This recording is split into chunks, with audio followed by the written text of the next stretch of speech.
Nagpunta kami sa may sea view deck ng Dingalan Aurora. Grabe, magbabayad ka ng 300 para samahan ka ng tourist guide na tinatawag nila dahil hindi ka daw makakapasok kapag walang tourist guide na nagsama sa inyo papasok ng sea view deck. Mabuti na lang at may ibang grupo na join kami kaya 100 lang bayad namin. 6 kami, tapos 50 pesos per head ang entrance naman nila, 20 pesos naman ang parking ng motor nila. Medyo maputik na sa bandang itaas, kaya naman nagpark na lang kami sa baba. Medyo malayo nga lang ang lalakarin mo, at medyo maputik din, kaya naman pag pupunta ka dito magdala ka na ng bota.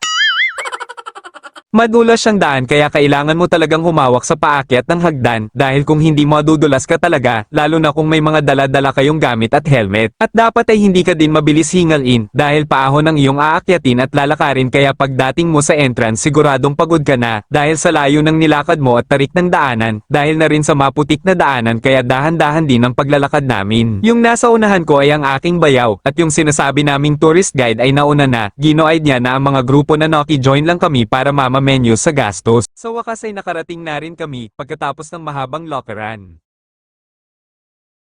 Init. Punta na lang ako sa sa kwarto.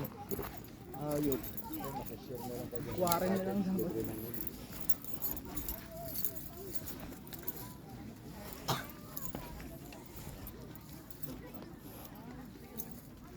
sila. Di ba ang isama lang sa amor? Lalaki yan. Oy, tingin daw ako sa dagat para pinaparap naman ako. Sa dagat, hindi malawan. Hindi ka sa malilitis na diretso ka na sa dagat. Oo. Sige ka raw sa dagat. Kaya ito mo naman pinagdadali.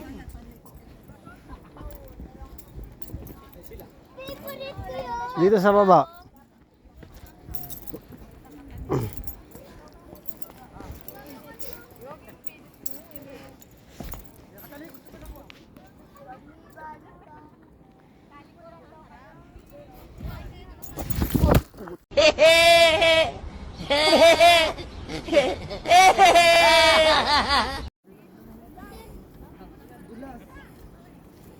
Dulas nga ako eh.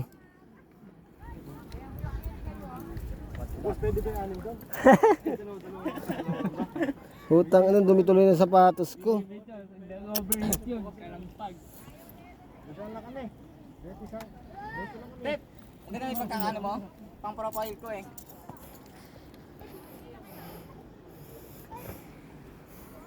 Ewan ko. Naman pwede mag-swimming yun mga kayo. Get. Naman yung kaya ka ni kandili ka niya kaya. 1.5. Alam ko yung 0.5 to.